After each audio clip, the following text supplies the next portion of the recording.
saya Rajul dari Perhimpunan.id. Jadi kan dari hasil persidangan rakyat hari ini kan memang warga itu menang.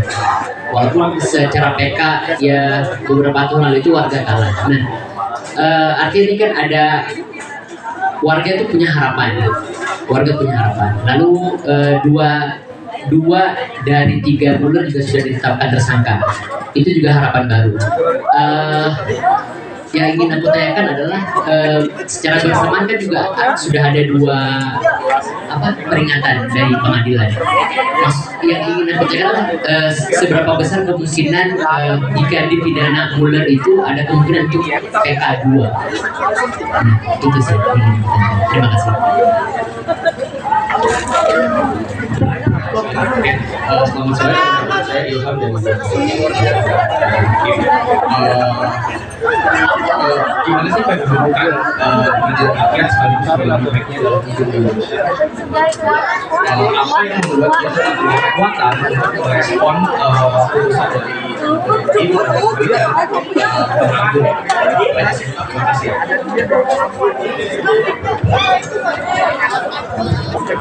Ya, soal peluang apakah bisa diajukan PK yang kedua? Memang Undang-Undang Mahkamah Agung membatasi, tapi kami ingin menyampaikan bahwa dalam praktek hukum ada banyak hal bisa dilakukan. Misalnya dulu PK pidana juga dibatasi hanya setahun, tapi kemudian ada judicial review ke Mahkamah Konstitusi, bisa ada pengecualian PK kedua jika berlandaskan sains dan kemudian fakta-fakta yang sangat signifikan, sangat jelas. Jadi berkaca kepada PK kedua di kasus pidana, bukan tidak mungkin PK kedua di kasus perdata demi keadilan yang substansial. Jadi pada intinya ini tergantung kekuatan politik masyarakat Degolus. Dan kami sangat berharap kekompakan ataupun organisasian seperti saat ini itu tetap konsisten dan berjalan terus.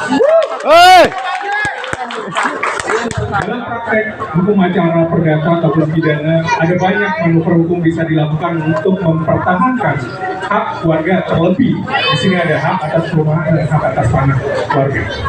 Kemudian terkait legitimasi sidang pengadilan rakyat, memang ini non formal, tapi dokumen-dokumen yang dihasilkan di sini, fakta-fakta yang dihasilkan di sini bisa digunakan untuk upaya hukum, bisa digunakan untuk dikirimkan kepada lembaga-lembaga formal tersebut, karena orang-orang yang terlibat dalam pengadilan ataupun sidang rakyat ini memang orang-orang yang berkompeten di bidangnya, ada yang sudah S2, ada yang sudah doktor dan seterusnya.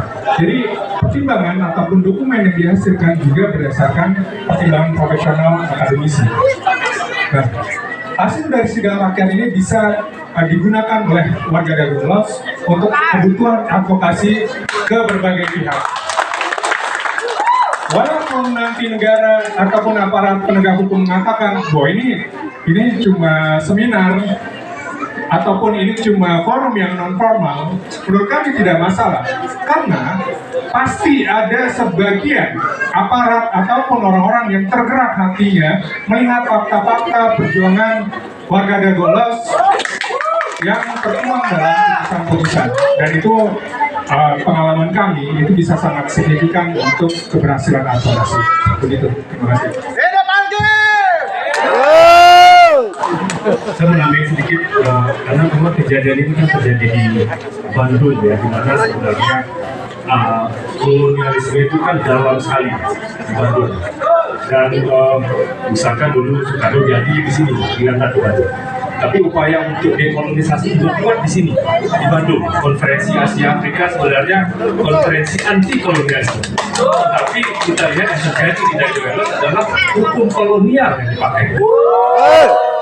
Sebenarnya pengadilan raya ini juga punya semangat anti kolonialisme. Menunjukkan bahwa sebenarnya praktik hukum kita itu masih sangat kolonial sampai hari ini. Misalkan Hague Verbond itu kolonial sekali, masih mau dihidupkan padahal UPS sudah menghapus itu. Jadi itu juga mau dibawa sebenarnya, dan kasus ini tidak saja terjadi di Dagolos, tapi banyak kota lain, banyak masyarakat adat lain juga mengalami represi karena hukum praktik kolonial masih dijalankan. Nah, selain itu juga pengadilan rakyat ini dia bisa menjadi alternatif justice yang bisa disampaikan untuk menuntut akuntabilitas juga dari proses peradilan.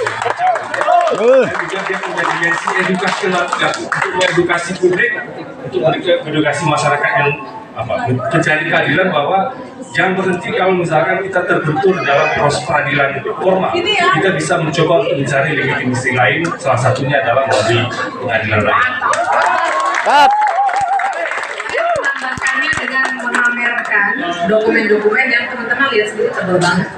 Karena teman-teman tadi nggak di depan, mungkin nggak ngeliat, ini seriusnya luar biasa.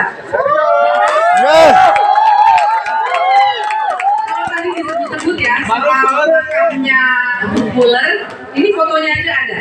Jadi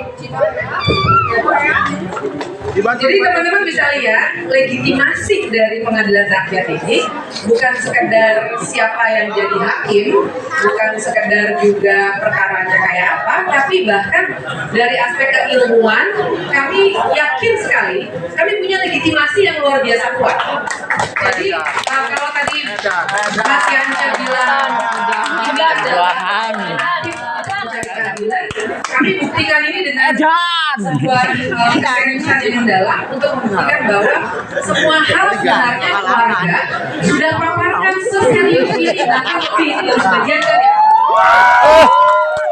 Tapi cara pandang hakim yang memang tidak berpihak pada warga, berpihaknya pada yang punya kekuasaan, pada mafia tanah, maka ini semua diabaikan selama ini.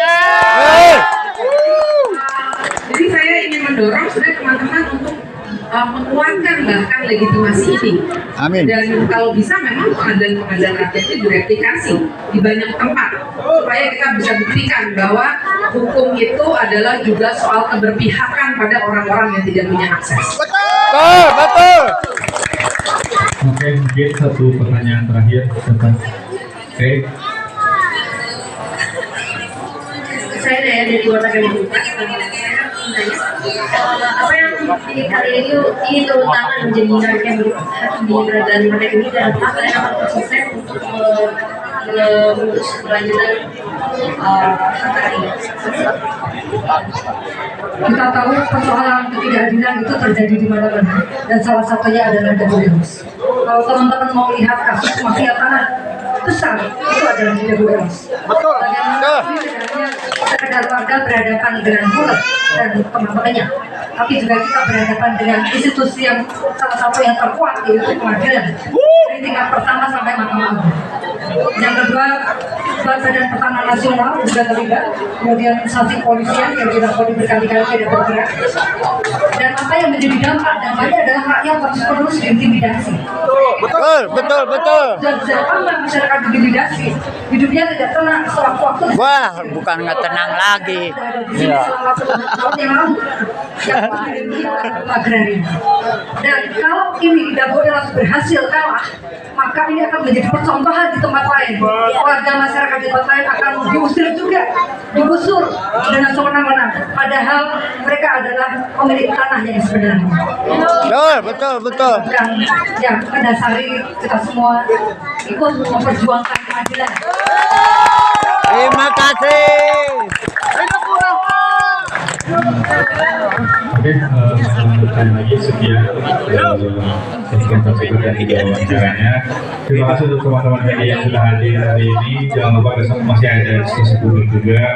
Terima kasih untuk majelis hakim yang sudah juga para dewas yang sudah terus mau berjuang mempertahankan hartanya. Kita perjuangan terus sampai bisa menang dan Mueller Jobudir Hartanto dan DIY juga di penjara. Tak bisa dikalahkan. Dago melawan Mueller. Assalamualaikum. Waalaikumsalam.